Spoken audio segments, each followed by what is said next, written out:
Well, hello everyone, and welcome back to another video of Race Week. Today, I'm going to try and reorganise the calendar because, of course, last week F1 released this disgusting calendar of 24 races. Now, today we're only going to be reorganising the 24. Personally, I think that 18 to 20 is about right, but there we go. Less is more. Used to only have 16 a year. So since the turn of the century, the calendar's actually grown 50%. And the calendar year was start in March and finished by the end of September, as well. But that's how F1 as a sport has grown. But 24 races, I feel, is too much. I think that you're going to start getting audiences that are being alienated, and especially the fact that Max Verstappen just can't stop winning at the moment means that everyone's going to be. The races may or may not get dull next year if he wins all of them in a row or something like that. But yeah, so I've decided anyway that the 2023 calendar, which by the way, so much about their sustainability, according to Pablo Elizalde, I apologise for butchering your name. He's done that thing on Google Maps where you can measure between places, and he says that if you don't fly home between races, it's 133,570 kilometres, which I think was something like 82,997 miles. Now, the calendar I've come up with is less. It's just under 100,000 kilometres and 62,000 miles of travelling around the world, which isn't great, but that's F1 is a global sport. But I think that I've done a lot better. And bearing in mind also that during most of the European rounds, they actually don't fly around. But anyway, my calendar is this then. Starting out in Bahrain, of course, you'll notice that I've put my calendar to start a week later than F1's. Last year, we managed to get away with having Bahrain and Saudi Arabia back to back. Yes, there's a whole another topic of conversation that why we shouldn't be racing at Jeddah, considering the fact they almost got bombed last year, this year rather. As well, who knows what's going to happen next year there. But nevertheless, yes, they're the other side of the Arabian Peninsula, but should be okay to be able to hold them back to back as well. And it means that you can then have winter testing pretty much the same time as we had it this year at the end of February, as opposed to having middle even in the start of February next year as well. But yeah, other than that, Saudi Arabia unchanged as round number 2, and I've also left the next 2 rounds, Australia and China, unchanged. Now, arguably you could move China later down the road to be with Singapore and Japan. There was a rumour that China was looking for that later slot in the calendar year, and that's something they could look at if South Africa comes in. That's definitely something that could be looked at, because it's half the way there. They might as well go to Australia and South Africa. That's what I personally think where South Africa will slot in next to Australia on the calendar personally, but South Africa isn't here yet, so China is sort of there just to be somewhere near Australia, because then we're going to Miami. Now, unlike the real life calendar, which goes to Azerbaijan after China for some reason. Azerbaijan, by the way, isn't really near any other circuit anymore. It used to be close to Russia and Sochi, and it would have been a great double header with Sochi, but they never actually had a double header between Azerbaijan and Russia. In all the years they were both on the calendar together. Obviously Azerbaijan's the only one left now, but so it's idiot. I mean, the people coming up with these calendars are just idiots, basically. And the next choice, to go to Miami does make sense. You want to get that out of the way because it is a hot one. Not really space at the end of the calendar to fit Miami in, so having it earlier in the calendar does make sense. And also, you have it late April. I've put Canada as the week after. Now, bearing in mind, of course, you have got to travel from the up to the from north of the United States border into Canada. But it's a lot less than having to go to Europe and then come back to Canada and go to just messing about, basically going backwards and forwards across the Atlantic.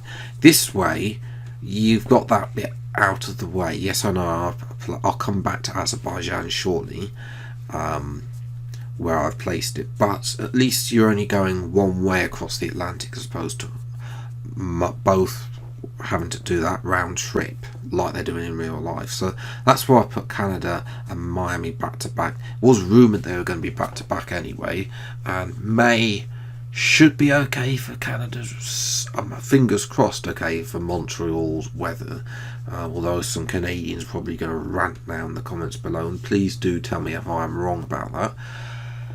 Then we moved to round 7, 8 and 9, which there was a lot of outcry that they had Monaco before Spain, so I reverted that. So I put Spain, Monaco. Monaco's unchanged. The date for Monaco's unchanged actually. Then I've put Imola into June, where Spain is in real life on the calendar. As well, and then after that I put Baku. Now, that, as I said, Baku's not really near anywhere else on the calendar really these days, so just getting it out of the way.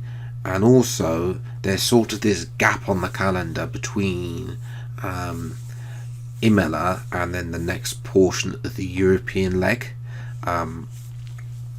as well, so it actually fits there. There is that flyaway there. They could probably do, if they wanted to get a couple, they could probably scrap Azerbaijan and get, probably Magny-Cours and Hockenheim in that period instead. Let me know which you would rather have, Azerbaijan or both Magny-Cours and Hockenheim. Would mean having that 25 races though on the calendar. Then we move to Zandvoort, not Austria, because I don't know why they're putting Austria in the United Kingdom back to back. It makes a bit more sense to have Zandvoort and Silverstone back to back, because you can get the ferry from the Netherlands to the United Kingdom as well. You can't get the ferry from Austria to the United Kingdom, which is a bit more of a flyaway. So that's why I put those two back to back. I don't know if they do lorry from the UK to Austria, if that's a little bit too far, because Austria is in the middle of Europe, whereas the UK is in the north of Europe as well. And also it allows Belgium to be in its natural rightful place as the first round after the summer break, which it isn't on the real life calendar. It's the race before as well. Britain is unchanged, and then we move to, I'm going to put Austria and Hungary back to back because they're actually next door to each other. Makes sense that they're back to back because they're actually closer together, but the F1 doesn't want to put them back to back. They've never been back to back on the F1 calendar since Austria was both brought back to the calendar in 2014, I want to say. And then we move to Belgium. You know, the fact that Belgium's only been given a 1-year deal is, you know, Belgium should be. It's one of the classic tracks. Yes, 2021 was a disaster. That wasn't Belgium's fault. That was the fact. You know, that is down to climate change, and also the fact that, you know, F1's running that day was diabolical, and, you know, of the races we've had since, F1 is still continuing to be run during the races as bad as it was that day at Belgium. Well, that'd be followed by Monza, so those two are sort of back together to avoid any, you know, this calendar doesn't have any triple headers, which is, I don't particularly like triple headers, you know, it keeps F1 fresh, makes it a bit more exciting for those more casual fans, I personally think. So, yes, you can have lots of more double headers to make up for that, but it means that, you know, it's a lot. I personally think it's a lot better not to have the triple headers as well. And also, you don't need the team's approval, because the team have to approve. The teams in real life for the USA, Mexico, and Brazil triple header that hasn't been approved yet by the teams. So the teams have got to approve that apparently. Although I'm sure they will just approve it anyway. Monza, Singapore and Japan are unchanged on the calendar. There's nothing else really I can do to make them any more sustainable. The only thing, as I've said, move China in with Japan, and I'm sure that might happen anyway to fit in South Africa in the earlier part of the calendar. Then we have a little change as well in the calendar for the last 6 races. For some bizarre reason and unknown reason, they've decided we're not going to have Las Vegas in the United States back to back. Makes perfect sense to have Las Vegas and Austin in Texas back to back because they are so near to each other. But yeah, we're not going. In real life, we're going to go to Qatar. No, we're just going to go to Qatar instead. We can fly about there. We'll make them have a 19-hour flight from Las Vegas to Abu Dhabi. That's not a joke. Somebody looked it up in the comments of the on Twitter, on F1 Twitter, looked it up, and it's a 19-hour flight from Las Vegas to Abu Dhabi. It's absurd having those two back to back. So, you know, makes more sense to have Las Vegas and USA back to back, and then I put a break in between Austin and then Mexico City and Brazil. Those dates unchanged really. So bringing those two sort of allows people to make that move, even though yes, there is arguably flying away. And then obviously it would make a lot of sense to have Qatar and Abu Dhabi, because they're both in the Middle East, and back to back to round off the calendar personally. And you know, this sort of stuff is getting more and more important for F1, because if you look at its emissions, the emission stuff, the airline industry isn't bothered. It does not care. I'll leave an article, link to an article that I was just looking up. I actually just went and Googled for this video quick for about 2 minutes, about whether or not the air industry is developing green prototypes, for example. You know, because even the shipping industry is now getting a little bit more greener with the LNG, the liquefied natural gas transition now. So the airline industry is literally the only one that's not looking at greener technology. I'll leave a link to this National Geographic one if you want to go and read that as well. But you know, that's, I think, is crucial for F1. You know, if we're going to cut down to those emissions and reach that net zero target, where F1's big amount of F1's emissions come from is from logistics. So that is definitely something there they will need to look at if they ever want to become net zero, because otherwise, you know, you're going to be putting there's an awful lot of stuff that you're going to have to do in order to be able to achieve net zero comfortably. So yes, that's where I'm going to leave it today. If you have enjoyed, leave a like, subscribe to the channel, and you see plenty more episodes of Race Week. Let me know what you think your calendar would be in the comments below.